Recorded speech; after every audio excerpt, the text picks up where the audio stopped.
பொதுவாக கர்ப்ப காலத்தில் ஒரு கர்ப்பிணிக்கு ரத்த அழுத்தம் அதாவது பிளட் ப்ரெஷர் பார்க்கப்படுகிறது இல்லையா? அதனுடைய முக்கியத்துவம் என்ன? கர்ப்ப காலத்தை 3 பருவங்களாக பிரிக்கிறோம். First trimester, second trimester and third trimester. ஒவ்வொரு 3 மாதத்தையும் ஒரு பருவமாக சொல்கிறோம். இதில் கர்ப்பிணியின் ரத்த அழுத்தமானது 120/80 மில்லிமீட்டர் ஆஃப் மெர்க்குரி இதற்கும் குறைவாக இருக்கணும். அதுதான் நார்மல் ப்ரெக்னென்சி பீரியடில். இந்த ரத்த அழுத்தமானது ஒரு கர்ப்பிணிக்கு முதல் ட்ரைமஸ்டரில் என்னவா இருக்குதோ, ஒரு உதாரணத்துக்கு 110/70 இருக்குது அப்படின்னா ஒரு சின்ன க்ளூ இருக்குது இதில். 2வது பருவத்தில் செகண்ட் ட்ரைமஸ்டரில் அந்த பிபி அதை விட குறைந்து தெரியணும். மிட் ட்ரைமஸ்டர் ஃபால் அப்படின்னு சொல்லுவோம்.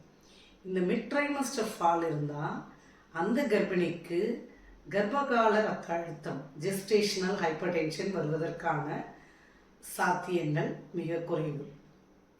ஒருவேளை அந்த மிட் ட்ரைமஸ்டர் ஃபால் அந்த தாய்க்கு இல்லை அப்படின்னா அவங்களுடைய பிபியை நம்ம இன்னும் கொஞ்சம் கூடுதல் கவனிப்பில் எடுத்துக்கொள்ள வேண்டும்.